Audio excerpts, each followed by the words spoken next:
சேது என்கிற ராஜாராம் பரம்பரை பரம்பரையாக விவசாயம் செய்து வருகின்ற ஒரு விவசாய குடும்பத்தை சேர்ந்தவர். அவரது மனைவியின் பெயர் மாரியம்மாள். ராஜாராம் மாரியம்மாளின் ஒரே மகள் தேவி. ராஜாராம் நினைவுகளில், ஐயா, இந்த ஊர் உலகம் மாறினாலும் சரி, இல்லை இந்த மனுஷ மக்க மாறினாலும் சரி, நீ மட்டும் எந்த காரணத்தை கொண்டும் இந்த விவசாயத்தை மட்டும் கைவிட்டுடாத. காசு பணம் அதிகம் கிடைக்கும்னு சொல்லி நாமளே விவசாயத்தை அழித்து விடக்கூடாது. எந்த காரணத்தை கொண்டு விவசாயத்தை விடமாட்டேன்னு எனக்கு சத்தியம் பண்ணி கொடு. அப்போது, யோ, என்ன ஏதோ பெரிய யோசனையா இருக்க என்று கேட்டதும் அதற்கு ராஜாராம், இந்த விவசாயத்தை தவிர எனக்கு வேற எந்த தொழிலும் தெரியாது. எங்கள் ஐயா எந்த சூழ்நிலையிலும் இந்த விவசாயத்தை விட்டு வேற ஒரு தொழில் செய்யக்கூடாதுன்னு என்கிட்ட சத்தியம் வாங்கிட்டு செத்து போனாரு. அவரோ போய் சேர்ந்துட்டாரு. ஆனால் எனக்கு தான் விளைச்சல் இல்லாத இந்த நிலத்தை வச்சுக்கிட்டு இந்த பொட்ட பிள்ளைய நான் எப்படி கரையேற்ற போகிறனோன்னு தெரியலை. ஆந்து சோர்ந்து வேலை பார்த்து வீட்டில் வந்து படுத்தா மனுஷனுக்கு தூக்கம் எங்கே வருது? பொட்ட பிள்ளைய கரையேற்றணும் என்கிற நினப்பு தான் என்னை போட்டு வாட்டி வதைக்குது. அதை கேட்டது மாரியம்மாள், யோ, ஏயா தேவையில்லாமல் மனசை போட்டு அழட்டிக்கிற? நாம் என்ன 4-5 பெற்று வச்சுருக்கோம்? எப்படி கரையேற்ற போகிறோமோன்னு நினச்சி பயப்பட. வச்சிருக்கிறது ஒன்றே ஒன்று, கண்ணே கண்ணு. ஒத்த பிள்ளைய கரையேற்ற நமக்கு வக்கு இல்லாமையா போக போகுது? கவலைப்படாத. மரத்தை வச்சவன் தண்ணி ஊற்றாமையா போக போகிறான்? எல்லா கஷ்டத்தையும் அந்த ஆண்டவன் மேலே பாரத்தை போட்டு பேசாமல் படியா. உனக்கு என்ன ரொம்ப ஈஸியாக சொல்லிப்புட்ட. எனக்கு தானே அதோட கஷ்டம் என்னன்னு தெரியும். தனது தந்தையின் பேச்சை கேட்டுக்கொண்டிருந்த தேவி அன்றில் இருந்து தனது பெற்றோருக்கு உறுதுணையாக இருந்தது மட்டுமல்லாமல் நன்றாக படித்து அரசாங்க பொதுத் தேர்வில் தேர்ச்சி பெற்று தனது மாவட்டத்திற்கு சப் கலெக்டர் ஆனாள். அன்று ஒரு நாள் உறவினர் ஒருவர், பரவாயில்லை ராஜாராம், பொண்ணை நல்லபடியாக படிக்க வைத்து ஒரு நல்ல அரசாங்க உத்தியோகத்தையும் வாங்கி கொடுத்துட்ட. இன்னைக்கு ஊரே உன் பொண்ணை பற்றி தான் பேசுது. பொண்ணை பெத்தா எப்படி ஒரு பொண்ணை பெற்றுக்கணும்? ஆமாம், உன் பொண்ணுக்கு கல்யாணம் காட்சி பண்ணுற யோசனை ஏதாவது உனக்கு இருக்கா? அதற்கு ராஜாராம், என் பொண்ணுக்கு 23 வயசாச்சு. அவளுக்கு கூடிய சீக்கிரத்தில் ஒரு நல்ல மாப்பிள்ளையாக பார்த்து கல்யாணம் பண்ணி வைக்கணும். எனக்கோ அப்பப்போ உடம்புக்கு வேற சரியில்லாமல் போகுது. நான் கண்ணை மூடுறதுக்குள்ள என் பொண்ணுக்கு ஒரு கல்யாண காட்சியை பண்ணி வச்சு பார்த்தாதான் நான் நிம்மதியாக கண்ணை மூடுவேன். ராஜாராம், எனக்கு தெரிஞ்ச உறவுக்காரவங்க ஒருத்தர் இருக்கிறாங்க. அவர் பெயர் கூட சேகர். சேகரா? எனக்கு ரொம்ப நல்லா தெரியுமே. அவர் ரொம்ப ஸ்ட்ரிக்டான ஆளாச்சே. ஆமாப்பா, அந்த அளவுக்கு ஸ்ட்ரிக்டாக இருந்ததால தான் இன்னைக்கு அவர் பையனை இன்ஜினியரிங் படிக்க வச்சிருக்காரு. மாதம் 80,000 ரூபாய் சம்பளம். மகளை நல்லபடியாக ஒரு இடத்துல கல்யாணம் பண்ணி கொடுத்துட்டாரு. இப்போ பையனுக்கு பொண்ணு தேடிட்டு இருக்காரு. அந்த பையனுக்கு உன் பொண்ணு சரியாக இருப்பான்னு நான் நினைக்கிறேன். நீ என்ன சொல்கிற ராஜாராம்? நீங்கள் சொல்கிறதெல்லாம் வாஸ்தவந்தான். ஆனால் அவர் ரொம்ப ஸ்ட்ரிக்டான ஆளாச்சே. இந்த இடம் என் பொண்ணுக்கு சரி வராது. நீங்கள் வேற ஏதாவது இடம் இருந்தால் சொல்லுங்கள். இங்கே பாரு ராஜாராம், அவர் அப்படி ஸ்ட்ரிக்டாக இருக்கிறதுனால தான் அவர் குடும்பத்துக்கு ஒரு பேர் இருக்குது. காசு பணத்துக்கு பஞ்சம் இல்லை. மாப்பிள்ளையோ ரொம்ப நல்லா படிச்சிருக்கான். கை நிறைய சம்பளம் வேற. இதுக்கு மேலே ஒரு பொண்ணை கல்யாணம் பண்ணி கொடுக்கறதுக்கு எதுக்கு யோசிக்கணும்? இல்லை, சரி, நீங்கள் என்ன என் பொண்ணுக்கு கெடுதலை செய்ய போகிறீங்க? அந்த பையனையே எங்கள் தேவிக்கு பேசி முடிச்சிடலாம். வெள்ளிக்கிழமை காலை 10:30 மணிக்கு மாப்பிள்ளை வீட்டார் தேவியை பெண் பார்க்க தேவியின் வீட்டிற்கு வந்திருந்தனர்.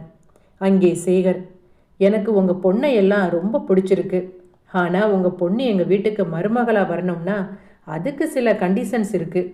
உடனே சேகரின் மனைவி பர்வதம், என்னங்க, எதுக்கு இந்த நேரம் தேவையில்லாமல் கண்டதை? இங்கே பாரு, நீ கொஞ்சம் அமைதியாயிரு. எதை எப்போ பேசணும்னு எனக்கு தெரியும். அப்போது கூட்டத்தில் இருந்த நபர் ஒருவர், அம்மா விடுங்க, அவர் என்ன சொல்ல வராருன்னு கேட்டு தெரிஞ்சுப்போம். ஐயா, நீங்கள் சொல்லுங்க. சேகர் தேவியை பார்த்து, இங்கே பாருமா, எனக்கு இப்போ இருக்கிற பொண்ணுங்க மாதிரி தலையை விரித்து போட்டு ரோட்டில் நடக்கிறது எனக்கு கொஞ்சம் கூட பிடிக்காது. அந்த காலத்தில் பொண்ணுங்க இடுப்புக்கு கீழே முடி வளர்த்து இருப்பாங்க. ஆனால் முடியை விரிச்சு போட மாட்டாங்க, கீழே முடிச்சு தான் போட்டு இருப்பாங்க. எங்கள் வீட்டு மருமக தலையை விரிச்சு போட்டு வர்றது எனக்கு பிடிக்காது. அது மட்டும் இல்லைம்மா, எங்கள் வீட்டு மருமக எப்போவுமே புடவை தான் கட்டணும். இந்த ஜீன்ஸ் பேண்ட்டு டிஷர்ட் எல்லாம் எனக்கு கொஞ்சம் கூட பிடிக்காது. சுடிதார் கூட போடக்கூடாது. சொல்ல மறந்துட்டேனே, வீட்டில் எப்போ பார்த்தாலும் இந்த பொம்பளைங்க நைட்டின்னு ஒன்று போட்டுட்டு திரியிறாங்க. அது கூடவே கூடாது. காலையில் 4 மணிக்கெல்லாம் நீ எழுந்திருச்சு சமையல் அறைக்கு போகிறதுக்கு முன்பு குளிச்சுட்டு தான் போகணும். அது மட்டும் இல்லைம்மா, இப்போ நீ சப் கலெக்டர், ஒரு நல்ல உத்தியோகத்தில் இருக்க. ஆனால் மாத சம்பள கவர் 30ஆம் தேதி ஆனால் என் கைக்கு வந்தாகணும். மாரியம்மாளின் நினைவுகளில், என்ன இது, இந்த காலத்தில் போய் இப்படி ரூல்ஸ் பேசுகிறாரு, இந்த இடம் நம்ம பொண்ணுக்கு சரி வராது. அப்போது ராஜாராம் மாரியம்மாளை பார்க்க, இங்கே பாருமா, உனக்கு என்ன தேவையோ அதை நீ என்கிட்ட இருந்து கேட்டு தான் வாங்கிக்கணுமே தவிர நீ வாங்கிட்டு வந்து கவரை என்கிட்ட கொடுக்கக்கூடாது. அப்புறம் செவ்வாய் வெள்ளி அசைவம் சாப்பிடவே கூடாது. வீட்டில் தானே சமைக்கக்கூடாது, வெளியே சாப்பிட்டா என்னென்னு இப்போ இருக்கிற படித்த பிள்ளைங்க எல்லாம் கேள்வி கேட்குறாங்களே, அதெல்லாம் என்கிட்ட கேட்கக்கூடாது. ஒவ்வொரு விரதமும் மறக்காமல் கடைபிடிக்கணும். என்னால் முடியலை அப்படி இப்படின்னு எந்த ஒரு காரணமும் சொல்லக்கூடாது. அப்புறம் என்னடா இவன் கொச்சையாக பேசுகிறானேன்னு சபையில் யாரும் என்ன தப்பாக எடுத்துக்க வேண்டாம். எனக்கு எதுவாக இருந்தாலும் உடச்சி பேசி தான் பழக்கம். பொம்பளைங்களுக்கு அந்த 3 நாள் தீட்டு வருது, அப்போ எந்த வேலையும் செய்யக்கூடாது. எங்கள் வீட்டில் அதுக்குன்னு ஒரு அறை இருக்குது, அந்த ரூமில் தான் நீ போய் தங்கிக்கணும். இதுக்கெல்லாம் உங்களுக்கு முழு சம்மதம் என்றால் உங்கள் வீட்டு பொண்ணை எங்கள் வீட்டு மருமகளாக்கிக்க எனக்கும் முழு சம்மதம். இப்போவே இந்த கண்டிஷன்ஸ் போடுறாரே, கல்யாணத்துக்கு அப்புறம் என்னென்ன கண்டிஷன்ஸ் போடுவாரோ. எனக்கு என்னமோ இந்த இடம் சரியாக வரும்னு கொஞ்சம் கூட தோணலை என்று மாரியம்மாள் நினைத்து கொண்டிருக்க, ராஜாராம், எனக்கு இந்த கல்யாணத்தில் முழு சம்மதம். உடனே சேகர், சரிங்க, நாங்கள் ஒரு நல்ல நாள் குறிச்சிட்டு உங்களுக்கு தகவல் சொல்கிறோம் என்று கூறிவிட்டு அங்கிருந்து சென்று விட்டனர். அனைவரும் அங்கிருந்து சென்ற பின்பு மாரியம்மாள் ராஜாராமை பார்த்து, யோ, உனக்கு கொஞ்சமாவது மூளை இருக்கா? அந்த ஆள் என்னன்னா அவன் பாட்டுக்கு இஷ்டத்துக்கு ரூல்ஸ் போட்டுட்டு இருக்கான், நீயும் அதை கேட்டுட்டு தலையை ஆட்டிட்டு நிற்கிற. நம்ம பொண்ணு படித்த படிப்புக்கும் அவள் இருக்கிற அறிவுக்கும் இந்த மாப்பிள்ளை இல்லைன்னா வேற மாப்பிள்ளை, உலகத்திலேயே இல்லாத மாப்பிள்ளையை தேடி கொண்டு வந்த மாதிரி என்கிட்ட கூட முடிவு கேட்காம நீ எப்படி சரின்னு சம்மதம் சொல்ல போச்சு? அதற்கு ராஜாராம், இங்கே பாரு புள்ள, அந்த அம்மாவை பார்த்தியா? அவர் எனக்கு தெரியும்னு ஒத்த வார்த்தை சொன்ன உடனே அதை மறுத்து மறு வார்த்தை எதிர்த்து பேசலை. நீ என்னன்னா என்னோட முடிவு தப்புன்னு சொல்கிறியா? யோ, நீ புரிஞ்சுதான் பேசுறியா? இப்போவே இவ்வளவு கண்டிஷன்ஸ் போடுறவங்க கல்யாணத்துக்கு அப்புறம் நம்ம பொண்ணை கொடுமை பண்ண மாட்டாங்கன்னு என்னையா நிச்சயம்? நாளைக்கு நம்ம பொண்ணு கண்ணை கசக்கிட்டு வந்து நின்னா உனக்கு என்ன? நீ வேட்டியை மடித்து கட்டிக்கிட்டு டீ கடையில் போய் வெட்டி நாயம் பேச போயிடுவ. 24 மணி நேரமும் வீட்டில் இருக்கிற எனக்கு தானே அதோட கஷ்டம் தெரியும். இங்கே பாரு, நான் கடைசியாக சொல்லிப்புட்டேன், எனக்கு இந்த இடம் நம்ம பொண்ணுக்கு சரியாக வரும்னு தோணலை என்றதும் அதற்கு ராஜாராம் மாரியம்மாள் கன்னத்தில் ஓங்கி அறைந்தான். அதனை பார்த்த தேவி, அம்மா, என்னால் எதுக்கும்மா நீங்கள் 2 பேரும் சண்டை போட்டுக்கிட்டு இருக்கீங்க? நான் அப்பா எனக்கு பார்த்த மாப்பிள்ளையவே கல்யாணம் பண்ணிக்கிறேன். தேவி, உங்கள் அப்பனுக்கு தான் புத்தி மழுங்கி போச்சு. இதையெல்லாம் பார்த்து நீ இந்த கல்யாணத்துக்கு சம்மதம் சொல்லாத. இப்படிப்பட்ட ஒரு இடத்துல உன்னை கல்யாணம் பண்ணி கொடுத்தா உன் வாழ்க்கை தான் பாழா போகும். பரவாயில்லம்மா, எனக்கு உங்கள் 2 பேரோட நிம்மதி தான் முக்கியம் என்று சொல்லி, அப்பா, எனக்கு இந்த கல்யாணத்தில் முழு சம்மதம் என்று கூறினாள் தேவி. மாரியம்மாளின் விருப்பமின்றி தேவிக்கு 2 மாதங்களுக்கு பிறகு ஒரு சிறிய கோவிலில் முத்துவுடன் திருமணம் நடந்து முடிந்தது.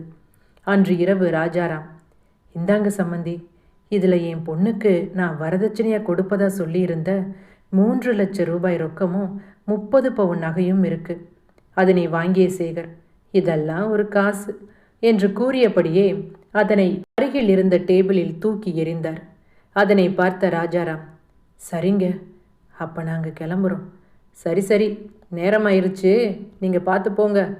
தேவி தனது கண்களில் கண்ணீரை அடக்கிக் கொண்டு தனது தந்தையை வழி அனுப்பி வைக்க, அன்று இரவு பருவதம் தனது மகன் முத்துவை அழைத்து, தம்பி, நீயும் உன் பொண்டாட்டியும் அப்பா காலில் விழுந்து ஆசீர்வாதம் வாங்கிக்கோங்க. அப்போது சேகர், நல்லா இருங்க, நல்லா இருங்க. சரிப்பா, நீங்கள் 2 பேரும் போங்க என்று பருவதம் கூறியவுடன் சேகர் மீண்டும் தனது மகன் முத்துவை அழைத்து, ஒரு நிமிடம் நில்லு. இங்கே பாரு, இன்னைக்கு உனக்கு ராத்திரி. பொதுவாக பொம்பளைங்க புருஷனை கைக்குள்ளே போட்டுக்கிற ராத்திரி இதுதான். உங்கள் அம்மாவை பார்த்தியா? கல்யாணம் பண்ணி இத்தனை வருஷம் ஆன பின்பும் கூட நான் பருவதம்னு ஒரு குரல் கொடுத்தா போதும், எங்கே இருந்தாலும் அடுத்த நிமிடமே என் கண் முன்னாடி வந்து நிற்பா. நீயும் உன் பொண்டாட்டியை உன் கண்ட்ரோலில் அடக்கி வச்சுக்கோ. அது மட்டும் இல்லை, நீ என் பேச்சை கேட்டால் மட்டும்தான் இந்த சொத்துல உனக்கு பங்கு. புரியும்னு நினைக்கிறேன். போ போ என்றது முத்து தனது மனைவி தேவியை அழைத்து கொண்டு தனது அறைக்குள் சென்றான். அங்கே முத்து, இங்கே பாரு, அப்பா பேசியதெல்லாம் நீ பெருசாக எடுத்துக்கிறாத. அவர் எப்பவுமே அப்படிதான். எங்கள் அம்மா தான் ரொம்ப பாவம். இவர்கிட்ட மாட்டிக்கிட்டு முழிக்கிறாங்க. என்ன பண்ண, எல்லாம் விதி. அவருக்கு ஊரில் சேகர் என்று சொன்னால் பெரிய மதிப்பும் மரியாதையும் இருக்குன்னு அவராக நினச்சிக்கிறாரு. அதெல்லாம் வெறும் கண் துடைப்பு என்று அவருக்கு ஒரு நாள் புரியும். எங்கள் அம்மா உன்னை பார்த்துட்டு வந்த நாளில் இருந்து என்கிட்ட ஒரு வார்த்தை சொல்லிகிட்டே இருந்தாங்க. என்னமோ எனக்கு தெரியல, அந்த பெண்ணை பார்த்ததில் இருந்து என் கஷ்டமெல்லாம் என்னை விட்டு பறந்து போக போகுதுன்னு, ஏதோ என் காதில் ஒரு அசரீரி ஒலிக்கிற மாதிரியே இருக்குதுன்னு. நீ இந்த வீட்டுக்கு மருமகளாக வந்த நேரம் இந்த குடும்பத்தோட கஷ்டமெல்லாம் விலகும்னு நானும் எங்கள் அம்மா மாதிரியே நம்புகிறேன். நீ எனக்கு மனைவியாக மட்டும் இல்லாமல் இன்னொரு தாயாக இருக்கணும். நீ இருப்பியா என்று கேட்டதும் அதற்கு தேவி, என்னங்க சின்ன குழந்தை மாதிரி, நான் கொஞ்ச நேரம் உன் மடியில் படுத்துக்கிறேன் என்று தனது மனைவியின் மடியில் படுத்து உறங்கினான். மறுநாள் காலை தேவி அதிகாலை 4 மணிக்கு எழுந்து குளித்து முடித்துவிட்டு தனது மாமியாருக்கு உறுதுணையாக சமையலறையில் அனைத்து வேலைகளையும் செய்து கொண்டிருந்தாள். நாட்கள் இவ்வாறாக சென்று கொண்டிருக்க, அன்று ஒரு நாள் தேவியின் அலுவலகத்திற்கு வந்திருந்த உறவினர் ஒருவர், என்னம்மா தேவி, எப்படி இருக்க? கல்யாணம் முடிஞ்சதால உங்க அப்பாவை நீ மறந்துட்டியா? இல்லை இல்லை, எங்க அப்பாவை என்னால் எப்படி மறக்க முடியும்? அப்புறம் ஏமா உங்க அப்பா படுத்த படுக்கையா இருக்கா? ஒரு எட்டு உங்க அப்பாவை வந்து பார்க்கக்கூடாது? என்ன சொல்றீங்க? என்னம்மா, உங்க அப்பாவுக்கு உடம்பு சரியில்லை என்பது கூட உனக்கு தெரியாதா என்று கேட்டதும் தேவி பதறி அடித்து கொண்டு தனது தந்தையை பார்க்க தனது வீட்டிற்கு சென்றாள். அங்கே தேவி, அப்பா, உங்களுக்கு உடம்பு சரியில்லைன்னு ஒரு வார்த்தை என்கிட்ட சொல்லக்கூடாதா? நான் ஓடி வந்து உங்களை பார்த்துருக்க மாட்டேனா? ஏன்பா இப்படி பண்ணுறீங்க? என்னம்மா, நான் நல்லா தானே இருக்கேன். உங்களுக்கு உடம்பு சரியில்லைன்னு ஒரு 3வது மனுஷன் சொல்லி தான் எனக்கு தெரியணுமாப்பா? அப்படி இல்லைம்மா. சரி விடு. அம்மாடி, நீ அப்பாவை பார்க்க வந்துட்டியே, இது உன் மாமனாருக்கு தெரியுமா என்று மாரியம்மாள் கேட்க, அதற்கு தேவி, தெரியாதும்மா, நான் என் கணவர்கிட்ட சொல்லிட்டு தான் வந்தேன். உன் மாமனார் ஒரு மாதிரியாச்சே, நீ வந்து ரொம்ப நேரம் ஆச்சு, நீ முதல்ல கிளம்புமா. அம்மா, பரவாயில்லம்மா, உன்னையும் அப்பாவையும் பார்த்து ரொம்ப நாளாச்சு, நான் கொஞ்ச நேரம் இங்கே இருந்துட்டு போகிறேனே. அதுக்கு இல்லைம்மா என்று மாரியம்மாள் தயங்க, உடனே ராஜாராம், இல்லை விடு, சத்த நேரம் அவள் இருந்துட்டு போகட்டும். பெற்றோரை பார்த்த ஆர்வத்தில் தேவி தனது வீட்டிற்கு செல்ல கால தாமதமாகவே அங்கே மாமனார் சேகர், நெல்லு, வேலைக்கு போனால் வீட்டுக்கு 6 மணிக்கு வரணும் என்று உனக்கு தெரியாதா? இப்போ மணி 10 ஆச்சு, எங்கே போய் ஊர் சுற்றிட்டு வர்றேன். அதனை கேட்டதும் தேவி, எங்கள் அப்பாவுக்கு கொஞ்சம் உடம்பு சரியில்லை, அதான் அவரை போய் பார்த்துட்டு வரலாம்னு. இங்கே பாரு, என்னோட பெர்மிஷன் இல்லாமல் இந்த வீட்டை விட்டு யாரும் வெளியே போகக்கூடாது. நீ பண்ண தப்புக்கு நான் கொடுக்குற தண்டனை உனக்கு இதுதான். பர்வதம், அவளை வெளியே விட்டு முதல்ல அந்த கதவை சாத்து. அதற்கு பர்வதம், எல்லாரும் வேடிக்கை பார்க்குறாங்க, எதுவாக இருந்தாலும் முத்து வந்த பிறகு பேசிக்கலாம். முதல்ல அந்த பொண்ணை வீட்டுக்குள்ளே கூப்பிடுங்க. நான் சொன்ன நீ கேட்க மாட்டேன், நானே போய் கதவை சாத்துறேன் என்று கதவை படார் என்று சாத்திவிட்டு சென்றார். அந்நேரம் பார்த்து மழை வர, பருவதம், என்னங்க காத்தும் மழையுமா வருதுங்க? அந்த பொண்ணை இந்த ராத்திரி நேரத்தில் வெளியில் விட்டு கதவை சாத்துறது முறை இல்லைங்க. அதுவும் அவ புருஷன் முத்து வீட்டில் இல்லாத இந்த நேரத்தில் முதல்ல அவளை வீட்டுக்குள்ளே கூப்பிடுங்க. என்னை எழுத்து பேசுகிற அளவுக்கு உனக்கு துணிச்சல் வந்துருச்சா என்று சேகர் கேட்டவுடன் பர்வதம் என்ன செய்வது என்று புரியாமல் தனது மகன் முத்துவிற்கு அழைத்து அங்கு நடந்தவற்றை கூற பதறிப்போய் ஓடி வந்த முத்து, தேவி, இந்த மலையில உன்னை யாரு வெளியில நிற்க சொன்னது? வா, முதல்ல வீட்டுக்குள்ள போகலாம் என்று கதவை தட்ட கதவை திறந்த சேகர், முத்து, வீட்டுக்குள்ள வரதா இருந்தா நீ மட்டும் வா. ஏன் உன் பொண்டாட்டி இந்த வீட்டுக்குள்ள நுழையக்கூடாது? ஏன்? அவ என்ன தப்பு பண்ணனா? பெத்த தகப்பனுக்கு உடம்பு சரியில்லை என்று பார்க்க போனது தப்பா? என்ன இருந்தாலும் அவ வீட்டுக்கு வந்தது 10 மணி, அது தப்பு தானே? பெத்தவங்க கிட்ட 4 வார்த்தை அன்பா பேசிட்டு வந்திருப்பா. இதெல்லாம் ஒரு கேள்வியா கேட்குறீங்க? வீட்டுக்கு வந்த மருமகளை கதவை சாத்தி வெளியில இந்த கொட்டுற மலையில, அதுவும் புள்ளத்தாச்சி பொம்பளைன்னு கூட பார்க்காம நிற்க வச்சிருக்கீங்களே, இதுதான் நல்ல மனுஷனுக்கு அழகா? இங்க பாருங்க என்று பேசிக்கொண்டிருக்கும் போது தேவியின் அம்மா தேவிக்கு தொலைபேசியில் அழைத்து, அம்மாடி தேவி, உங்க அப்பா நம்ம எல்லாரையும் விட்டுட்டு போயிட்டாருமா. அம்மா, என்ன சொல்ற? ஆமாம்மா, உங்க அப்பா இறந்துட்டாரு. அதனை கேட்டதும் முத்து, தேவி, நீ முதல்ல கிளம்பு, நம்ம 2 பேரும் உங்க அப்பாவுக்கு செய்ய வேண்டிய கடமையை செய்யலாம். அதனை கேட்டதும் சேகர், பர்வதம், அந்த வீட்டுக்கு யாரும் போகக்கூடாது. என் பேச்சை மீறி போறது யாரா இருந்தாலும் என்னை தலைமொழிகிட்டு தான் போகணும் என்று கூற பர்வதம் என்ன செய்வது என்று தெரியாமல் மௌனமாக நின்று கொண்டிருக்க முத்து தேவியை அழைத்து கொண்டு தேவியின் ஊருக்கு சென்றான். அங்கே ராஜாராமிற்கு செய்ய வேண்டிய சடங்குகளையும் மகனிடத்தில் இருந்து முழுவதுமாக முத்து செய்து முடித்தான். பிறகு தேவி மாரியம்மாளை பார்த்து, அம்மா, அப்பாவே நம்மளை விட்டு போனதுக்கப்புறம் இந்த வீட்டில் நீ மட்டும் தனியாக இருந்து என்ன பண்ண போற? நீ கிளம்பி என் கூட வந்துருமா, உன்னை நான் வச்சு பார்த்துக்கிறேன். அதற்கு மாரியம்மாள், அம்மாடி, நீ எனக்கு சொன்னதே போதுமா. நான் கிராமத்தில் வளர்ந்தவ, எனக்கு நகரத்து வாழ்க்கையெல்லாம் சரி வராது, நான் இங்கேயே தங்கிக்கிறேன் என்று கூற அதற்கு முத்து, அத்தை, தேவி சொல்கிறது சரிதான். இந்த கிராமத்தில் அடிப்படை வசதி கூட கிடையாது. ஒண்டியால் இந்த வீடை கட்டிக்கிட்டு தனியாக இருக்கிறது ரொம்ப கஷ்டம்.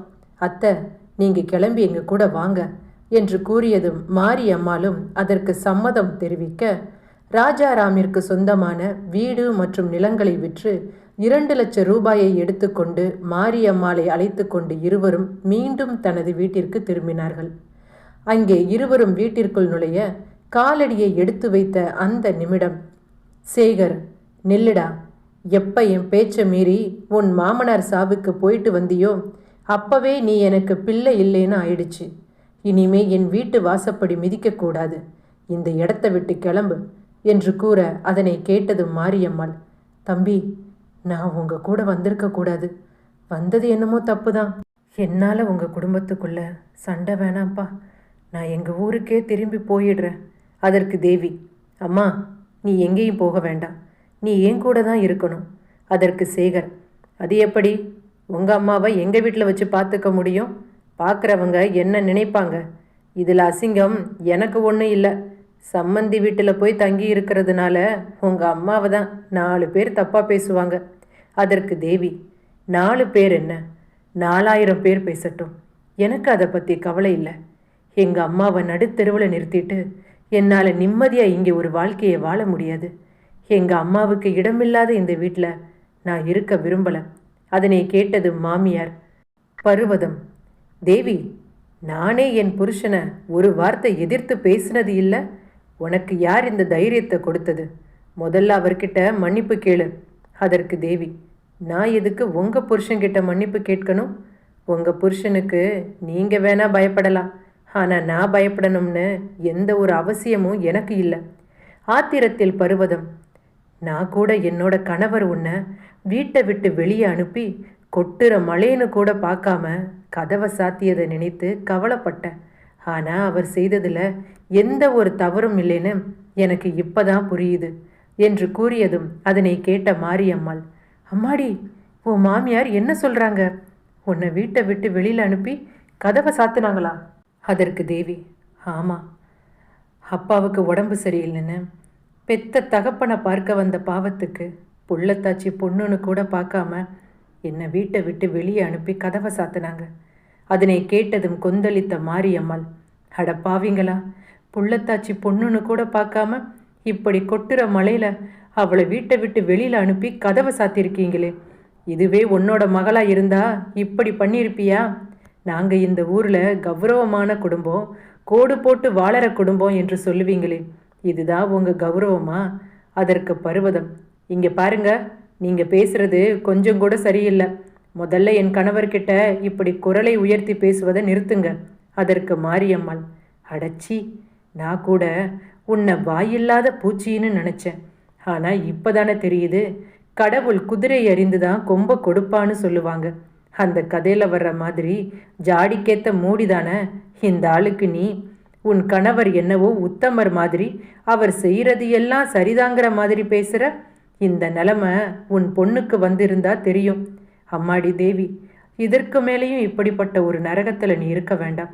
நீ கிளம்பி என் கூட வந்துருமா, உன்னை நான் வச்சு காப்பாத்துறேன் என்று கூற, அதனை கேட்ட மாப்பிள்ளை முத்து, அத்தை, நானும் உங்க கூடவே வரேன் என்றதும் அதற்கு நாத்தனார் ஜீவிதா என்ற ஜீவா, டேய் முத்து, எப்படிடா உனக்கு அப்பாவையும் அம்மாவையும் விட்டு அவங்க கூட போக மனசு வருது? அப்பா உனக்காக எவ்வளவு கஷ்டப்பட்டு இருப்பாரு, உனக்காக வாழ்க்கையில் என்னென்ன செஞ்சிருப்பாரு, அதையெல்லாம் மறந்துட்டியா? பொண்டாட்டி அவங்க அம்மா கூட போகிறதா இருந்தா போகட்டும், விடுடா, நீ வீட்டுக்குள்ள வா என்று கூற, அதற்கு முத்து, ஒருவேளை நம்ம அப்பா இறந்து போய் உன்னை உன் மாமியார் வீட்டில் இருந்து நம்ம அப்பா இறப்புக்கு போகக்கூடாதுன்னு சொல்லியிருந்தா உன்னோட கணவர் உனக்காக எப்படி பேசணும்னு நீ அந்த இடத்துல நினச்சிருப்பியோ, அதுதான் இன்னைக்கு நான் என்னோட மனைவிக்காக செய்திருக்கிறேன். எப்போ என்னோட மனைவியை புள்ளத்தாச்சி பொண்ணுன்னு கூட பார்க்காம வீட்டை விட்டு கதவை சாத்தி வெளியே அனுப்புனீங்களோ, அப்போவே நான் அவளை அழைச்சிட்டு தனி கொடுத்தனம் போயிடலான்னு முடிவு பண்ணியிருந்தேன். ஆனால் அம்மா, உனக்காக தான் இந்த வீட்டுக்குள்ள என் மனைவியை திரும்பவும் நான் அழைச்சிட்டு வந்தேன். ஆனால் இப்போ தான் தெரியுது, நீயும் இவங்கள மாதிரி தானே. பெத்த புள்ள மட்டும் வேணும், அவனோட மனைவி மட்டும் வேண்டாம். அப்படிதானம்மா? உன்னோட இந்த நாடகம் எப்படி இருக்கு தெரியுமா? ஆடு பகை குட்டி உறவு போதுமா உன்னோட நாடகம் எல்லாம்? இன்றைக்கு எல்லாம் வெட்ட வெளிச்சமாயிருச்சு. நான் கூட நீ இவ்வளவு நாளா அப்பாவுக்கு பயந்து தான் ஒரு வாழ்க்கையை வாழ்கிறாய் என்று நினைச்சேன். ஆனால் இப்போதான் புரியுது, நீ ஆட்டி வைக்கிற பொம்மை தான் உன் கணவர் என்று. இதுக்கு மேலேயும் நான் இந்த வீட்டில் இருந்தா நாளைக்கு பிறக்க போகிற என் பிள்ளைக்கும் உங்கள் குணம்தான் வரும். நாங்கள் போகிறோம் என்று தனது மனைவி மற்றும் மாமியாரை அழைத்து கொண்டு கால் போன போக்கில் சென்றான் முத்து.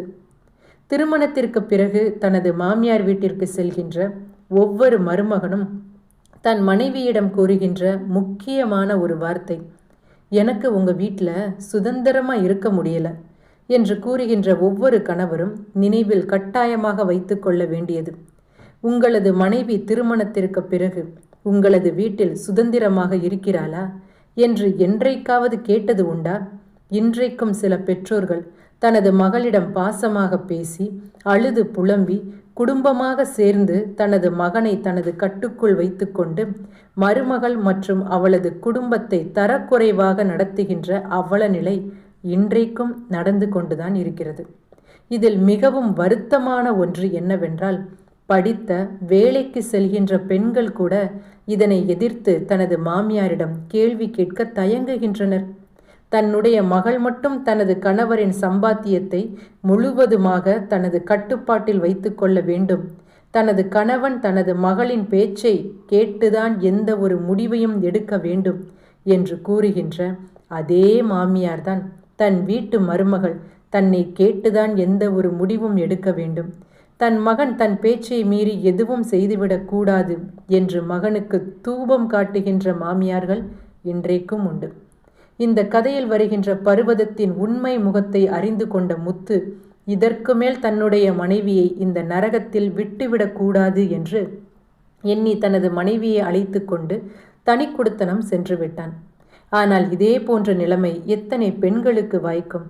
தன் மகளுக்கு ஒரு நியாயம், தன் மருமகளுக்கு ஒரு நியாயம் என்று கூறும் மாமனார் மாமியார்கள் இருக்கும் வரை பெண்களின் இந்த நிலைமை மாறப்போவதில்லை.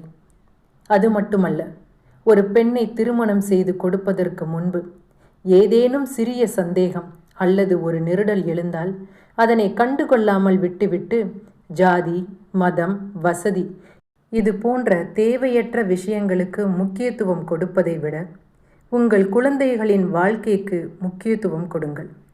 திருமணம் என்பது ஒரு முறைதான். எவராலும் மாற்றி எழுத முடியாத தலைவிதிதான் திருமணம். இனிமேலாவது எந்த ஒரு பெண்ணிற்கும் சேகர் போன்ற மாமனார் கிடைக்காமல் இருக்கட்டும். இந்த கதையில் முத்துவின் முடிவு சரிதானா? உங்கள் கருத்துக்களை மறக்காமல் கமெண்டில் தெரிவிக்கவும். இந்த கதை உங்களுக்கு பிடிச்சிருந்தா மறக்காமல் ஸ்டோரி டைம் 6 தமிழ் சேனலை லைக் பண்ணி ஷேர் பண்ணுங்கள். சப்ஸ்கிரைப் பண்ண மறக்காதீங்க. சப்ஸ்கிரைப் பண்ணும்போது பக்கத்தில் இருக்கிற பெல் ஐக்கானை மறக்காமல் ப்ரெஸ் பண்ணுங்கள். அப்போ தான் நான் எப்போ வீடியோ போட்டாலும் அதற்கான நோட்டிஃபிகேஷன் உங்களுக்கு உடனுக்குடன் வந்து சேரும். நன்றி, வணக்கம்.